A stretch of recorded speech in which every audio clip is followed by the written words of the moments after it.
বন্দনা মালির রান্নাঘরে সব লোককে স্বাগত জানাই। আইজ দেখো আমি রান্না করবা এই যে কচু দি করি সাইপিনাস মাছের ঝাল দিয়া। তো তার জন্য দেখো পেঁয়াজ, মানে পেঁয়াজ না, এই পেঁয়াজটা না, এটা হলো এই যে মোচা চচ্চড়ি হবে, মানে ভঁড়া চচ্চড়ি। তার জন্য এই যে টমেটো, পেঁয়াজ বাটা, জিরা বাটা, লঙ্কা বাটা, আদা বাটা, আর সেই মাছটার ডিম বাড়িছে সেই জন্য ডিমের বড়া হবে, আর মোচার চচ্চড়ি হবে, এই যে মোচার চচ্চড়ি, আর কচু দিয়ে করি মাছের ঝাল। তো আমি মেন রেসিপি কোনটা, কচু দিকে মাছের ঝাল রেসিপিটাই তোমাকে দেখিবা, ঠিক আছে?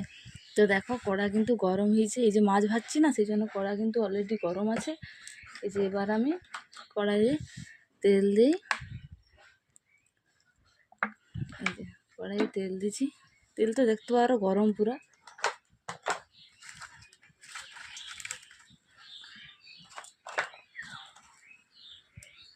এই যে ফোড়ন, 5 ফোড়ন, আর এত বাতাস হয় রে, এই যে আমার ঘর রান্নাঘর আর দরজার মুখ, এই জন্য এত বাতাস হয় রে, রাঁধতে একটু অসুবিধা হয়। এই যে 5 ফোড়নটা দেখো কালারটা সুন্দর হয়েছে, মেরুন কালার। এরপরে যে কচু, আমি কিন্তু কচুটা সিদ্ধ করিনি, ডাইরেক্ট কাটে দিয়ে ধুয়েছি, কড়াই দিলাম।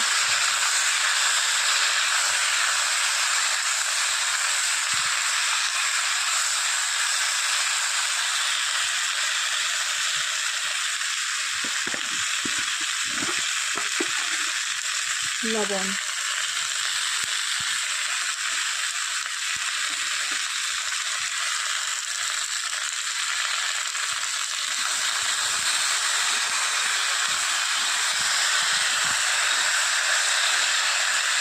লবণটা দেওয়ার পর কচুগুলো একটু ভালো করে ভাজতে হবে, মানে এপিট সেপিট একটু লাল লাল চাকা লাগে। এই যে দেখো এইরকম হালকা হালকা গায়ে চাকা লাগবে, আর বেশি আমি ভাজবা না, এইভাবে জাস্ট এই যে এইভাবে হালকা হালকা গায়ে চাকা লাগছে। এই পর্যায়ে এই যে পেঁয়াজ বাটা, লঙ্কা বাটা, আদা বাটা, সবগুলা দিয়েছি, একটু ভালো করে নাড়ি।